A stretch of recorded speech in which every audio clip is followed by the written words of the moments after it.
Olá, bem-vindo à 15ª edição do programa Magistratura e Sociedade, iniciativa da Escola Superior da Magistratura, e tem por objetivo inserir magistrado nas ciências humanas e sociais como forma de apropriação de conteúdo mais humanitário. Para este encontro, recebemos o professor Leandro Carnal e vamos dialogar sobre da segurança e do efêmero. Aliás, tem também uma palestra proferida pelo professor num evento cultural que ele participou. Com formação, professor, ele tem formação jesuítica, ele é graduado em História pela Universidade do Vale do Rio Sinos, ou seja, Unicinos, e doutor pela Universidade de São Paulo, pela USP. Iniciou sua carreira como professor, inclusive. É especializado em História da América, escritor, palestrante e apresentador de TV. Foi também curador de diversas exposições, como a escrita da memória em São Paulo, tendo colaborado ainda na elaboração curatorial de museus, como o Museu da Língua Portuguesa em São Paulo. Carnal tem publicações sobre ensino de história, história da América e história das religiões também. É membro da Academia Paulista de Letras desde abril de 2021. E esse detalhe que eu não sabia, e muito importante, porque é o coroamento de uma belíssima carreira, inclusive das letras. Como escritor, tem vários livros, dentre eles A História dos Estados Unidos, Diálogo de Culturas, O Dilema do Porco Espinho, Crer ou Não Crer, e Todos contra Todos, O Ódio Nosso de Cada Dia, e assim sucessivamente. Que me desculpe o prefixo, mas o professor Leandro Carnal, como estamos vendo, ele é incurriculável, né? É um homem plural, e de todas as correntes do pensamento, é um homem que ele consegue caminhar e muito firmemente em todas as áreas do conhecimento humano. E isso é importante. Seja bem-vindo, professor. Muito obrigado, doutor Gonçalo. É uma honra falar para um público tão seleto. É raro eu poder falar sem ter de controlar conceitos mais complexos.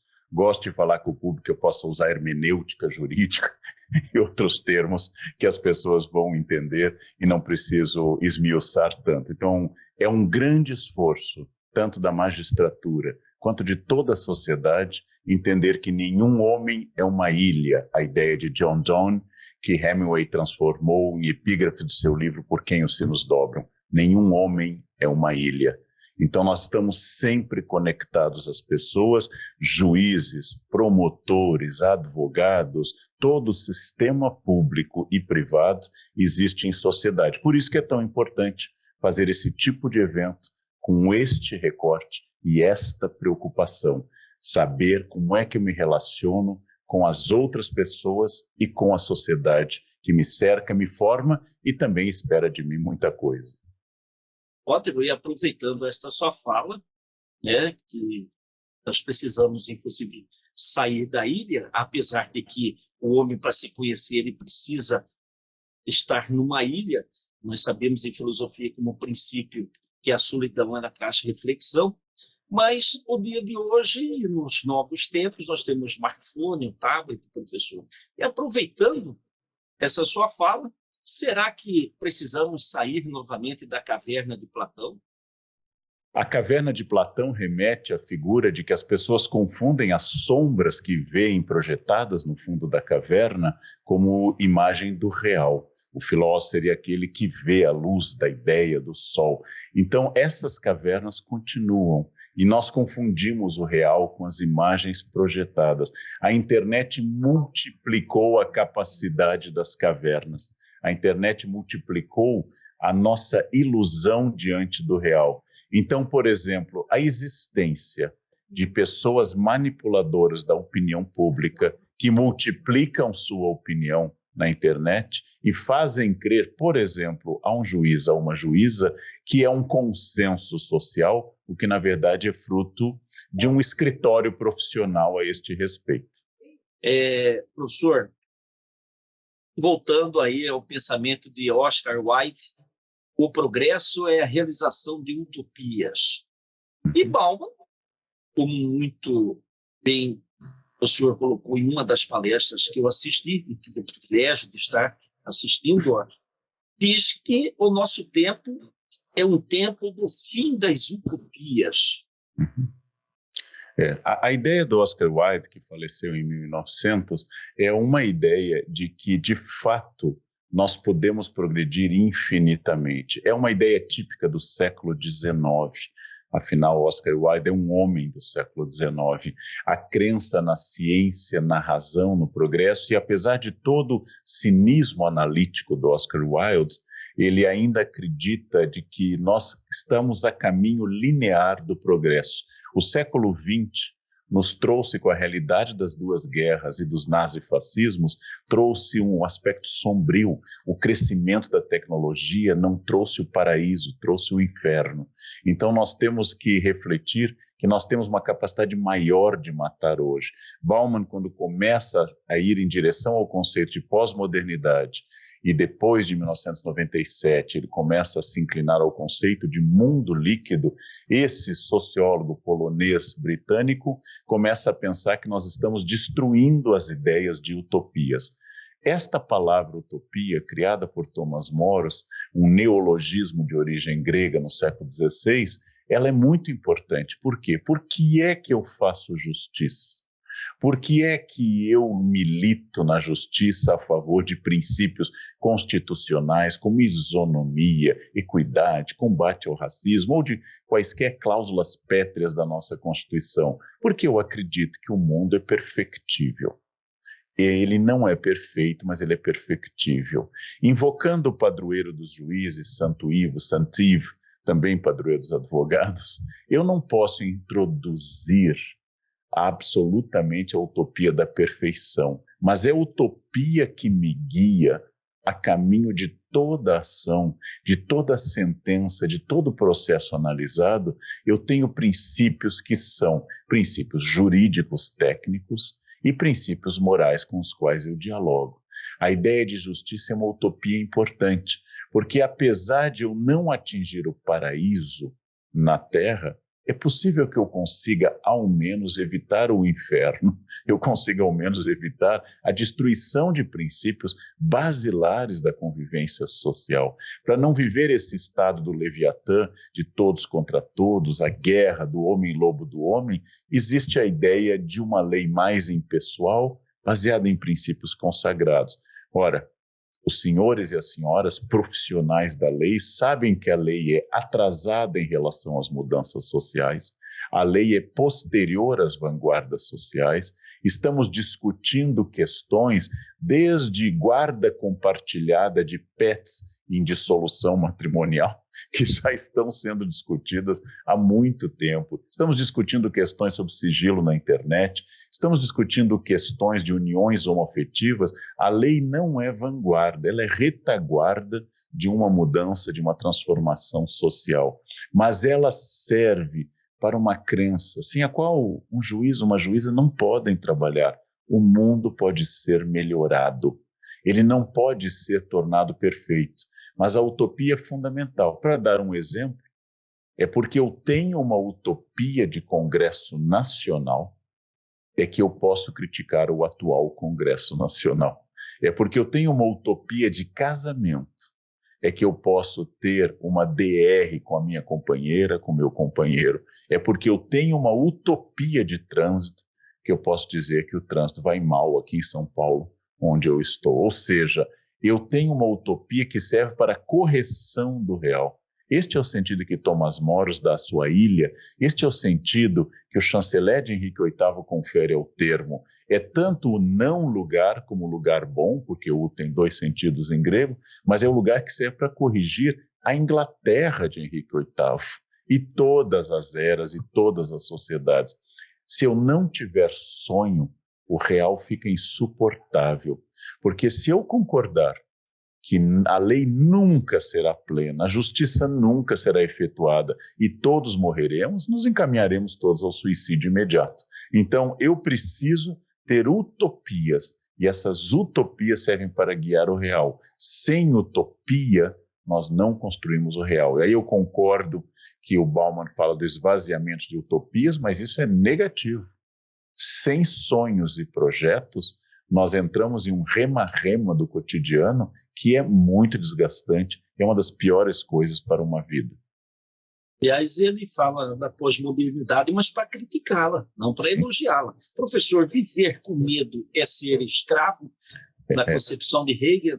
Essa é a ideia que deriva do belíssimo diálogo do Senhor do Escravo, que eu recomendo, não é dos textos mais complexos de Hegel, que Hegel é um texto muito hermético, mas o diálogo do Senhor do Escravo, como parte de uma obra maior do Hegel, vai falar da relação dialética, ambígua, entre causa e efeito, entre dominador e dominado, entre senhor e escravo e assim por diante. Então vou dar exemplos hegelianos. Hegel talvez não concordasse comigo, mas ele não concordava com ninguém. Então eu vou dar exemplos hegelianos. Nunca tivemos tanta liberdade na história do Brasil ou do Ocidente como hoje. Nunca foi tão livre o código suntuário, o código de roupas, as orientações de gênero e todas as questões são de uma liberdade total. E não obstante, um presidente de um Estado democrático de direito no Brasil, nos Estados Unidos ou na Alemanha tem mais informações e controles sobre o cidadão do que as ditaduras tiveram. Essa é uma parte da dialética do senhor e do escravo. A atual liderança alemã sabe mais sobre os alemães do que Hitler soube sobre os alemães, porque tudo está acessível na internet. Nunca tivemos tanta liberdade de expressão garantida constitucionalmente, até nos seus usos exagerados, previstas ainda na lei, a injúria, a calúnia, a difamação, mas a liberdade é total. As pessoas insultam o Papa, o presidente da República, os senadores, os juízes do Supremo, os professores, coisas que no passado dariam cadeia imediata. Hoje faz parte de uma concepção de uma liberdade que, como diria tanto Franklin como Thomas Jefferson, liberdade de expressão não é só para eu ouvir o que eu quero, mas também para ouvir bobagens, também para ouvir coisas contraditórias. E não obstante, se eu me manifestar sobre um ponto delicado na internet que fira a sensibilidade dos outros, eu vou ser cancelado, que é uma das formas mais sofisticadas de censura, porque ela não vai mexer com a minha liberdade física, ela vai mexer com o meu bolso, inclusive com a minha existência do meu marketing pessoal na internet. Por isso, a autocensura, aquela que Orwell pressupôs no romance 1984, uma distopia, uma previsão negativa de futuro, é que eu preciso incorporar no sujeito essa própria repressão. Aquilo que a Inquisição, no seu apogeu, não nos esqueçamos que o lema da Inquisição era misericórdia e justiça.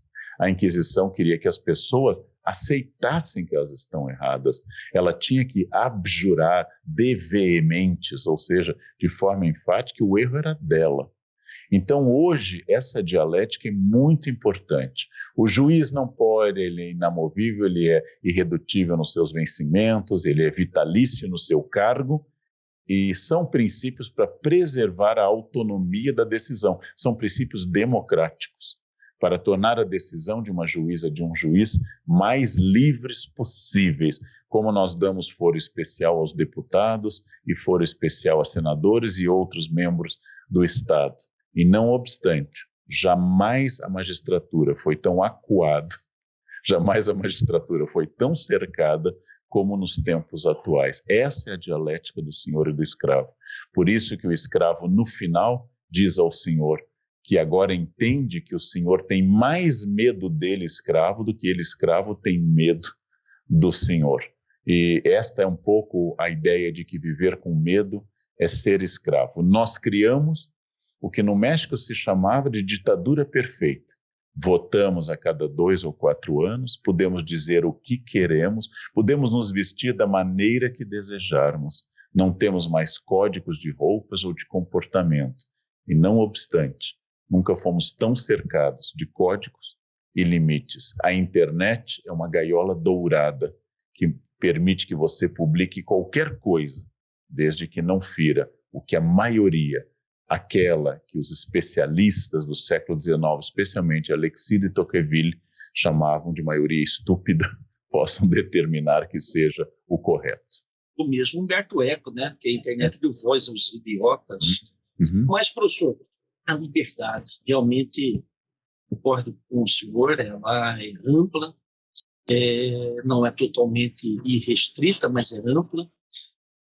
Mas aqueles que são contra a liberdade, eles encontram um terreno fértil em outros que buscam a segurança. Nós temos uma tendência a abdicarmos um pouco da nossa liberdade em prol de uma determinada segurança. Será que é isso que não está acontecendo no mundo atual? Essa é uma questão bastante complexa.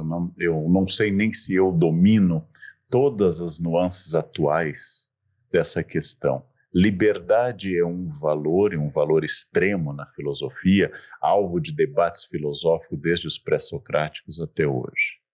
Não obstante, eu tenho que reconhecer que se eu perguntar a um brasileiro simples, que ganhe muito pouco, a um brasileiro que use o nosso precário sistema de transporte público e viva a insegurança das grandes cidades, se ele prefere habeas corpus, pluripartidarismo, congresso livre e liberdade absoluta de imprensa ou cesta básica, nós vamos entender que o estômago, como diz uma fábula francesa do século XVI, quando a fome grita, os ouvidos se calam.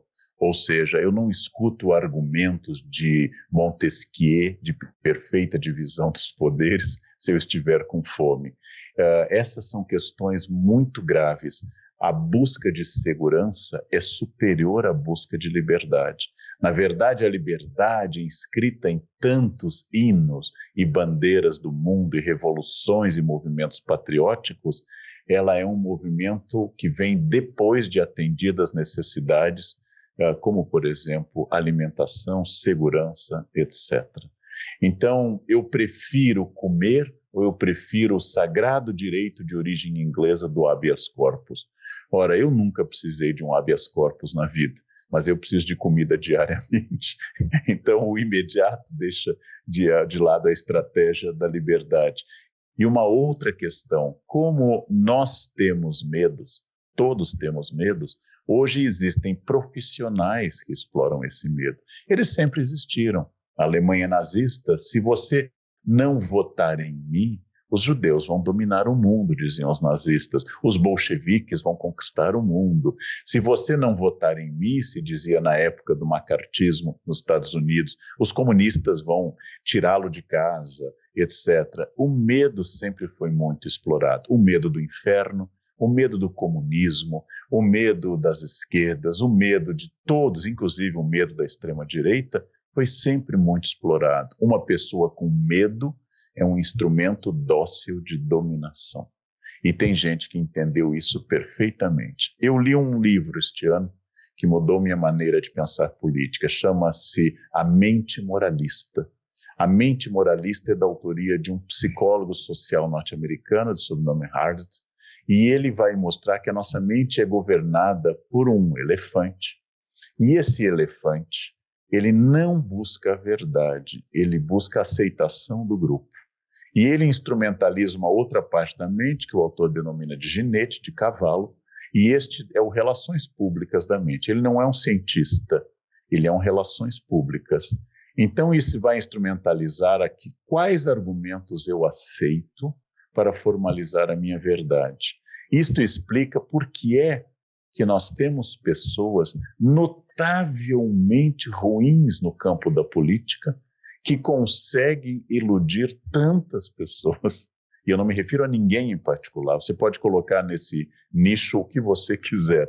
E por quê? Porque o que julga a política não é o equilíbrio racional, mas é a paixão do elefante. E se o elefante despertar em mim sentimentos de identidade, eu não me importo com o que o elefante faz. Eu simplesmente passo a apoiar. Julgar a política racionalmente Foi o que eu sempre fiz. Mas hoje eu percebo que a média das pessoas não quer o argumento. E volto à ideia do Voltaire, quando alguém está apegado ao seu argumento como uma muleta existencial, é muito difícil convencer essa pessoa, porque não é baseado na razão. Assim se explica a paixão pelo futebol, a paixão religiosa ou a paixão política. Não é um fenômeno racional. E eu, como membro da sociedade brasileira, como brasileiro nato, eu preciso entender como funciona isso e talvez conseguir existir dentro desse universo que não se reúne para discutir influências políticas clássicas, mas paixões que são pontos de vista que cegam, ou seja, a paixão como uma suspensão do juízo racional, como dizem os filósofos do 17, ou uma infecção passageira, como dizem os filósofos do 18, ou seja, uma paixão como um ponto de cego. A paixão, ponto cego, a gente fala daquilo que impede eu formar um juízo crítico. Hoje nós somos tomados de paixões, e essas paixões atrapalham o juízo crítico. Inclusive, vem atrapalhar o equilíbrio necessário que deveria ser buscado entre liberdade, né, e segurança. E Bauman, para ele, diz, a busca é constante, não para nunca, porque se tiver mais liberdade do que segurança, vai ser o caos. E se tiver mais segurança que liberdade, é autoritarismo e tudo mais, não é verdade? É verdade, mas eu sempre lamento constatar, essa é uma opinião subjetiva minha, as senhoras e senhores podem fazer sua devida hermenêutica dessa minha fala como muito subjetiva. Eu acredito que a segurança é mais importante para as pessoas hoje do que a liberdade. Ou seja, ter identidade com alguém e pertencer a um grupo, a sua bolha dentro da internet, a sua bolha do grupo de WhatsApp, a sua bolha da sua rede social, ter um sentimento de pertencimento e estabelecer que a liberdade, que é um valor para todo mundo que está envolvido no debate, porque, afinal, em nome da liberdade é que se fazem campos de concentração e genocídios, a liberdade seja um valor negado a quem eu seleciono como não apto a exercer essa liberdade. Então, se você é de extrema direita e eu sou de extrema esquerda, eu considero que você é um fascista e, como tal, não é um cidadão brasileiro, ainda que a Constituição não garanta a cidadania a partir da orientação política. Você não é um cidadão brasileiro, você não merece estar aqui, você deve ser eliminado ou expulso. E se eu sou de extrema direita e olho para a extrema esquerda, eu também nego a cidadania brasileira, o estatuto da racionalidade, que eu vou considerar o esquerdismo uma doença, um esquerdopata, e o estatuto do direito de ir e vir, porque eu condeno essa pessoa, frase comum, vá para Cuba. Ou seja, eu firo todos os princípios constitucionais para a outra metade do eleitorado. E esta negativa da humanidade, ela é muito difícil. Voltando ao Hart, no livro A Mente Moralista, ele encerra o livro dizendo: nós teremos que conviver com a diferença. E nós temos que achar um meio de fazer isso. Teremos que conviver com a alteridade, ou aqui voltaremos ao caos absoluto. É claro, a tolerância tem o paradoxo de Popper, eu não posso tolerar o intolerante. Eu não posso tolerar o racista, eu não posso tolerar o pedófilo, eu não posso tolerar o homicida, o fascista. Por quê? Porque ele nega a convivência. Mas dentro da ética e da lei, ser conservador politicamente não é crime e ser de esquerda politicamente não é crime. Dentro da ética e da lei, eu tenho que tolerar a divergência de um ponto de vista, porque ela é vista a partir de um ponto e o meu ponto não é a totalidade. O estudo sobre a alteridade, conceito de origem antropológica, é fundamental. Mas hoje nós temos muita gente pedagógica, catequista, que diz: se eu sou evangélico, todos os cultos afro-brasileiros são negativos. Ou, se eu sou católico, todos os evangélicos são do mal. Ou, se eu sou ateu, todos os religiosos são iludidos. Esse autoritarismo, ele tem que ser superado por todos nós. E isso nos ensina também a psicanálise, que você nunca vai expulsar seus demônios, mas dar nome a eles e saber que ali está uma subjetividade sua, vai fazer com que você seja uma pessoa mais consciente. Verdade. Como o Leonardo Boff diz, professor, todo ponto de vista é a vista sobre um ponto. Exatamente. Como o senhor bem colocou. Eu tenho a impressão que quando o senhor fala da importância da sobrevivência sobre a liberdade, ou seja, da segurança sobre a liberdade, o senhor faz uma constatação. Talvez não seja algo, em princípio, uma opção intelectual ou mesmo dialética que sobra aí através das suas reflexões. Mas o Drauzio Varela, parece que tem um livro chamado As Prisioneiras, ele retrata exatamente isso. E os juízes da execução penal ficam brigando constantemente para que o sistema criminal melhore, mas melhorar como se o que efetivamente eles estão buscando ali, os recuperantes do sistema, os egressos do sistema, os que estão no sistema criminal, é justamente a sobrevivência. E quem dá sobrevivência e segurança para eles é o crime organizado que está instalado lá dentro, não é isso? Então, é nesse sentido. Agora, é uma constatação, professor, ou é uma opção reflexiva do senhor? Bem lembrado. Eu estou constatando o real. Eu, como historiador de formação, eu não constato o mundo como ele deveria ser. Eu não trabalho com o futuro do pretérito na minha capacidade analítica. Eu trabalho com o presente e o pretérito perfeito. Então, o mundo é ou foi assim. Como ele será é inacessível, e como ele deveria ser expressa o meu desejo apenas. Então, eliminado o futuro do pretérito condicional, eu vou ao texto citado. Na trilogia do Drauzio Varela sobre o sistema prisional, um dos mais interessantes foi esse citado. Por quê? Em primeiro lugar, o PCC em São Paulo nasce da repressão do Carandiru. Do caos do Carandiru e do massacre do Carandiru, do caos absoluto do sistema penitenciário, cuja epítome foi o Carandiru, nasce um sistema de organizar. Nós vivemos um país, e eu acho que é uma reflexão importante para juízes e juízas, onde a palavra organizado só se atribui a uma instituição, que é o crime. E eu acho isso muito grave. Nós não temos nenhuma outra instituição que tenha a palavra igreja organizada, por exemplo. Unidade. E nenhuma instituição tem unidade que eles têm. Unidade. Então, o organizado unitário, quando ele descreve que o PCC estabelece, por exemplo, que a rebelião tem hora marcada, que tem tempo para durar, que a punição de alguém que quebra as regras vai durar o tempo que dura a posição das letras PCC no alfabeto.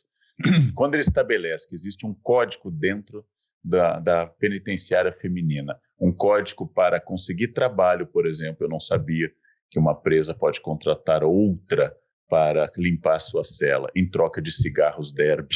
Quando ele estabelece isso no livro, ele está mostrando que o imperativo da sobrevivência supera qualquer reflexão acadêmica, intelectual ou judicial. E eu acho que domina entre as pessoas a pergunta prática. Não é a pergunta ética, aristotélica, nem a pergunta de sentido, mas é a pergunta prática. E a pergunta prática é: a vida está em risco? O que eu preciso fazer para sobreviver? Ao sair do sistema carcerário, ele só pode abandonar o crime, diz o autor, se ele ingressar numa igreja, mas não pode mais se aproximar do crime.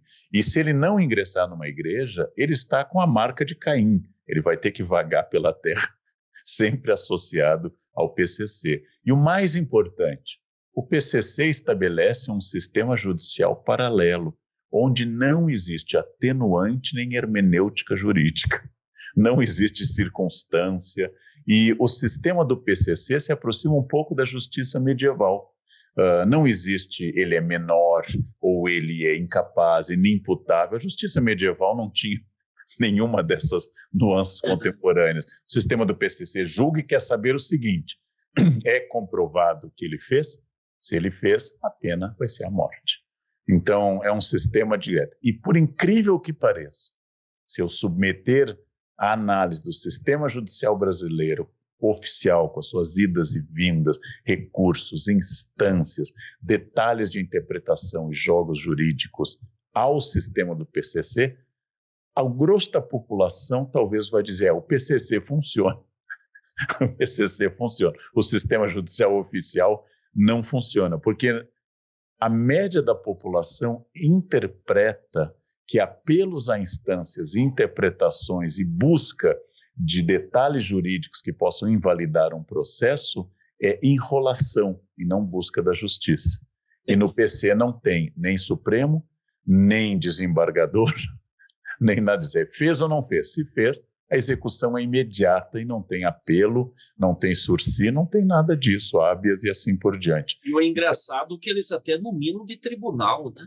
Tribunal, claro. Né? Tribunal. E um tribunal que funciona de forma direta, absolutamente direta. Então, ao ler os livros do meu amigo Drauzio, inclusive o quarto, que eu adorei, sua recente autobiografia, eu fico refletindo sobre um mundo que eu conheço muito pouco, dei palestras em presídios, mas como um elemento externo, um mundo que é muito difícil realmente, como dizia meu pai advogado, você rouba na rua, mas o MBA do crime é penitenciário. Se você quer um aperfeiçoamento de pós, é quando você é preso a primeira vez. Lá você entra com o seu ensino fundamental completo e sai mestrando em crime e organização. E assim por diante. Bom, algo de muito errado no sistema penitenciário, mas o mais incômodo para mim, que não tenho contato com a lei ou de fato com o sistema penitenciário, é a constatação de que o que colocou fim ao caos dos presídios em São Paulo foi o crime e não o Estado. E isto me incomoda muitíssimo, que o Estado não resolva e o crime resolva isto. O Estado está desorganizado e o crime está organizado.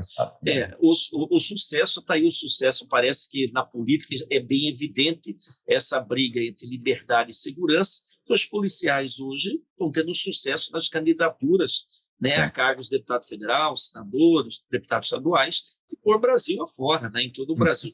Professor, o senhor falou em bolha da internet, né, o tablet, o smartphone, é uma verdadeira bolha, e dali você tem a sensação de pertencimento. E essa sensação aumenta o medo.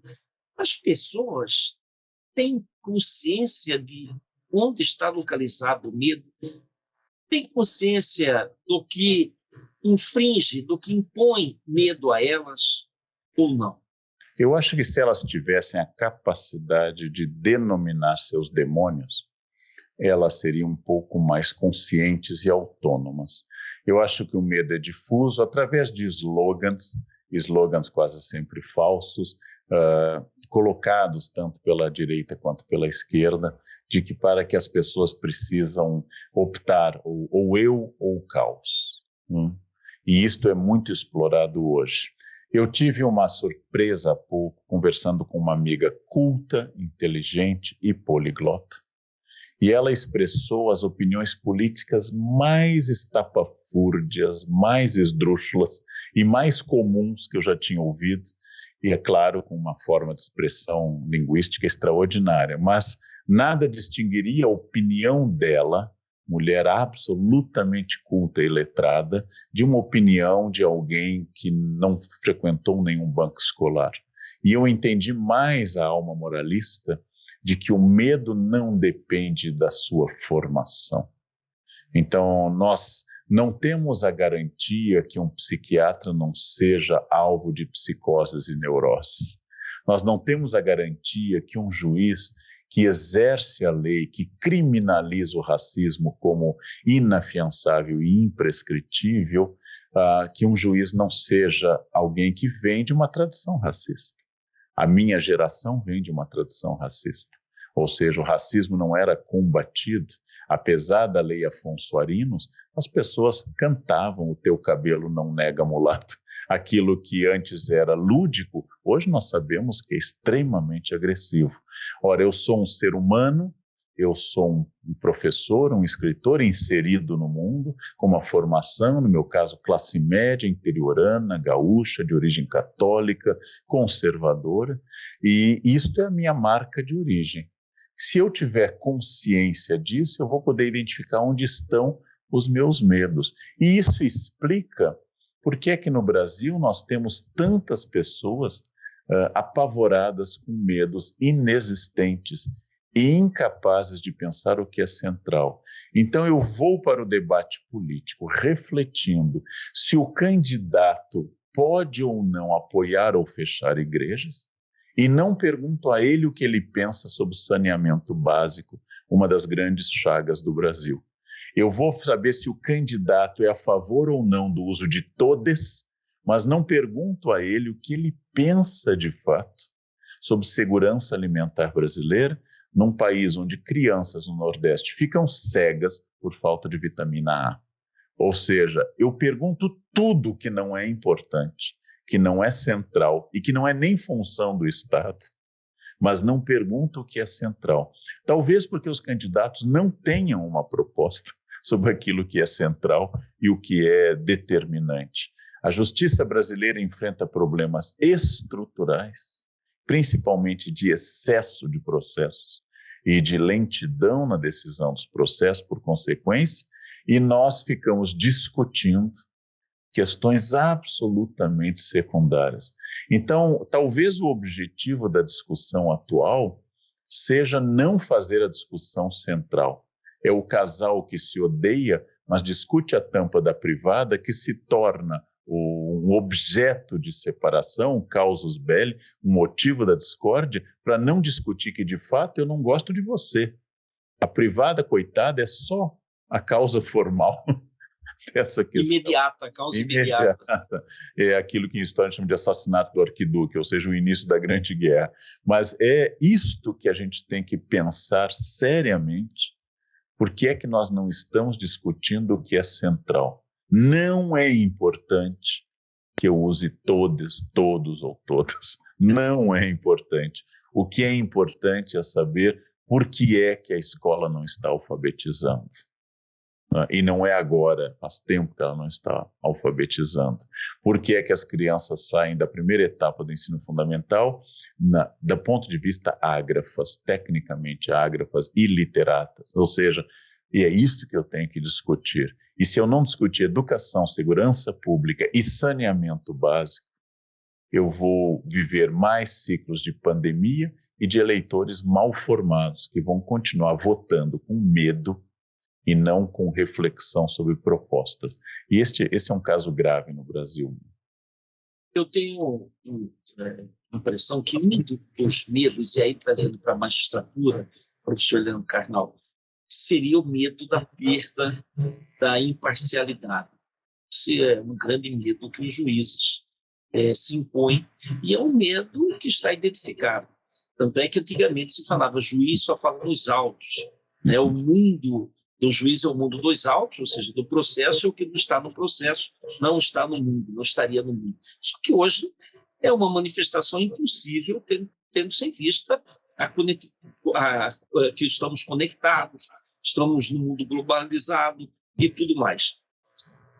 Como tratar, como sorver do ponto de vista histórico e filosófico e até sociológico para tratar esse medo judicial?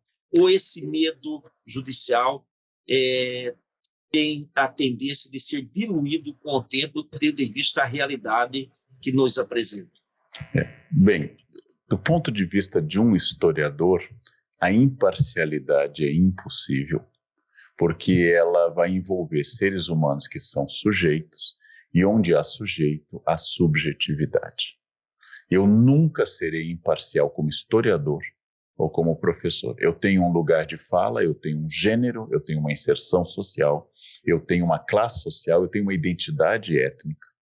Mas à medida que eu criar consciência crítica de tudo isto e entender bem classicamente que a minha função não é elaborar a lei, mas estabelecê-la como uma prática social, o problema de hoje é que a maior fonte legislativa passou a ser o executivo, o problema é que a outra fonte legislativa passaram a ser alguns tribunais, e aí nós vamos ter um problema de sobreposição de foros que é um pouco complicado.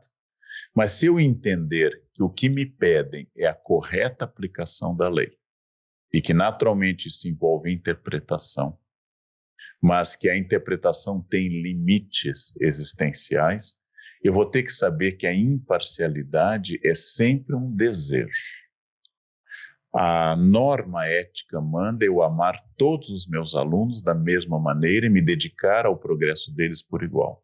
A norma ética manda que eu tenha isonomia no trato com os meus filhos, que não presenteie minha filha com um presente caríssimo e os outros filhos com uma lembrancinha. Essa é uma norma ética familiar de costume. Tudo isso está previsto em práticas sociais, mas não existe pai que ame por igual todos os seus filhos e filhas. Não existe professor que ame por igual todos os seus alunos. A pregação do Sermão da Montanha de amar mais ao inimigo do que a própria família, ela é uma boa utopia. É uma boa medida utópica. Ou seja, eu devo amar mais o desconhecido odioso do que a própria família. É uma boa utopia. É uma boa norma, mas ela é uma boa utopia. Então, eu preciso ter consciência que a neutralidade, que a gente brinca em história, que em história neutra é só o sabão de coco, a neutralidade é uma boa meta. Quando eu noto que está envolvida aquilo que os gregos chamam de híbris, quando está envolvido desequilíbrio. E como é que eu percebo desequilíbrio no alto? Excesso de adjetivos e paixão. Se eu não estou fazendo uma análise técnica, baseada em artigos, parágrafos e incisos, e na boa tradição de interpretação jurídica, se eu não estou fazendo uma análise técnica e começo a falar palavras, adjetivos ou mesmo outras, eu começo a falar do caráter terrível, do absurdo, eu comecei a ser vítima de uma híbris. Essa híbris leva ao desequilíbrio, e o desequilíbrio é um mau conselheiro.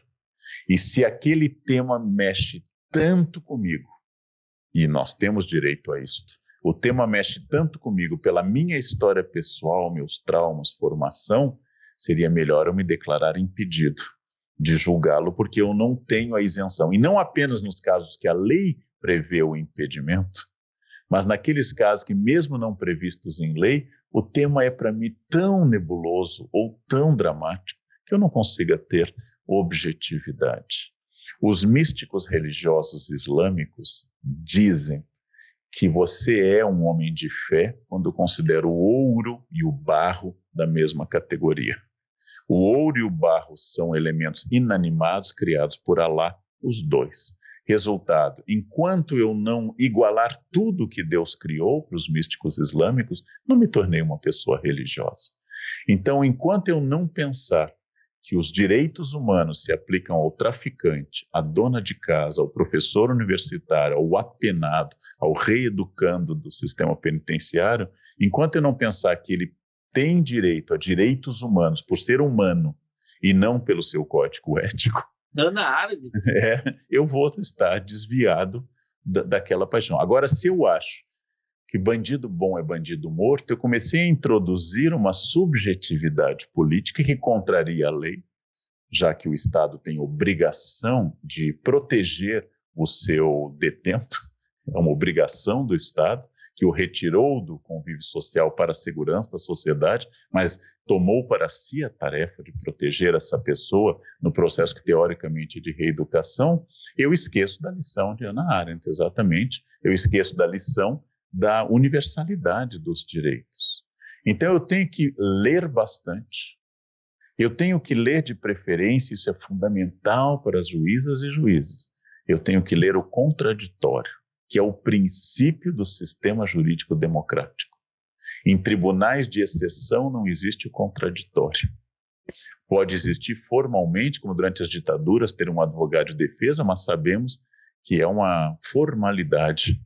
Sem o contraditório, que me irrita, inclusive, eu não consigo me aproximar da verdade. Por isso que é fundamental que a gente leia o que a gente gosta, o que a gente não gosta, e do ponto de vista psicanalítico, se me incomodou, dialogou com algo em mim. Então, é preciso preservar a autoridade do sistema judicial. O juiz tem que ser uma autoridade. Sem autoridade não existe justiça. A justiça segura uma balança e segura uma espada, né? Ela precisa de equilíbrio e ela precisa avançar. E ela precisa ser cega, ela precisa ser vendada para as paixões do mundo. É uma posição muito difícil. E sim, os juízes que só se pronunciavam nos autos, hoje têm redes sociais.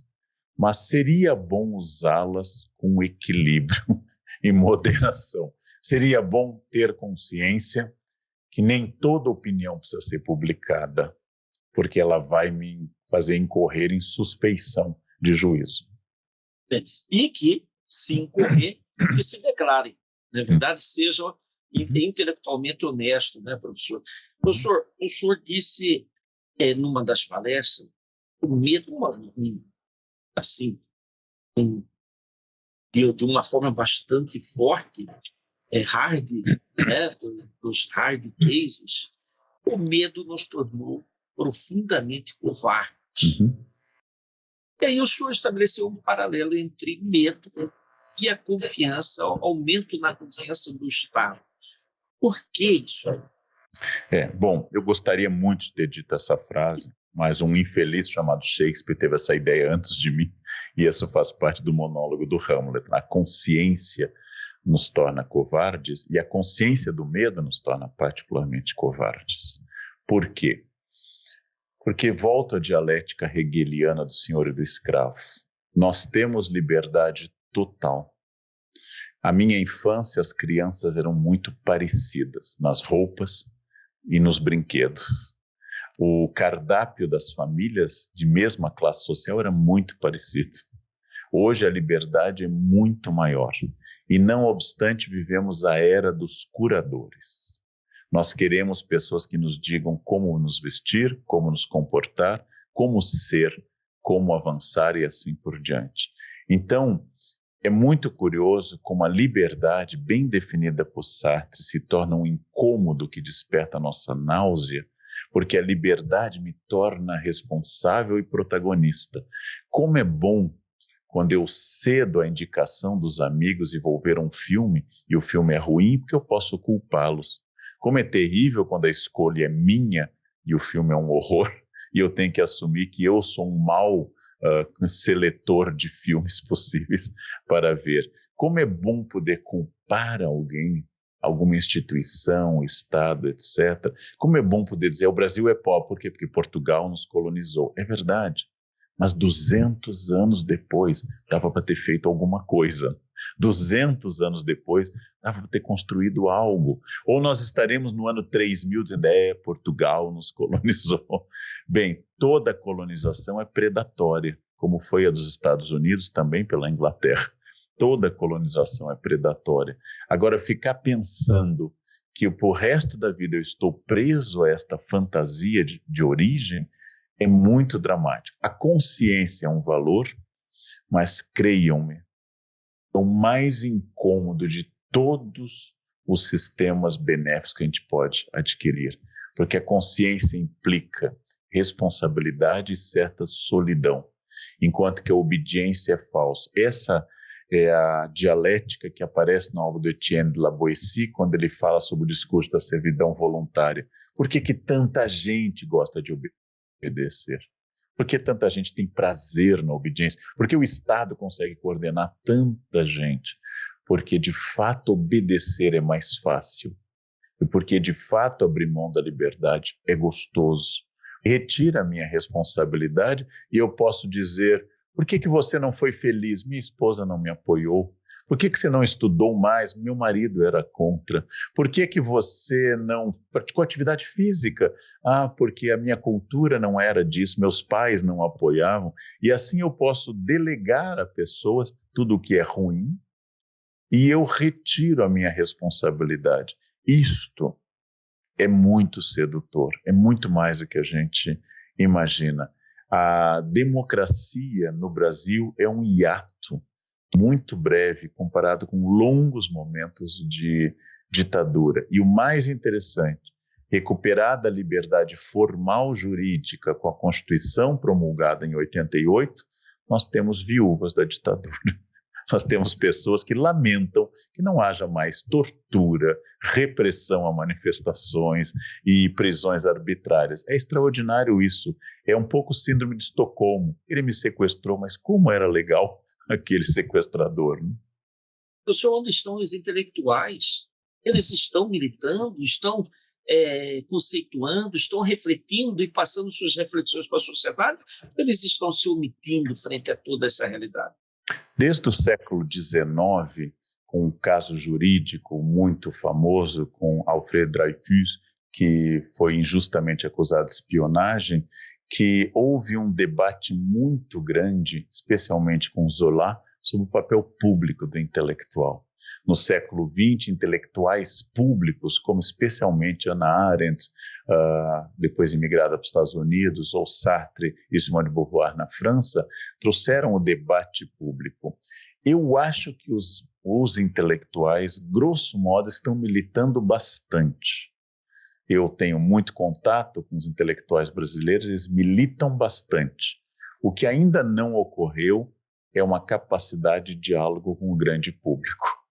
E eu acho que o que acontece hoje, em parte, é responsabilidade de todos nós que temos formação intelectual, é de não conseguir o contato com o grande público. Nós fazemos um seminário na faculdade em defesa da liberdade da democracia e pregamos o cristianismo para padres.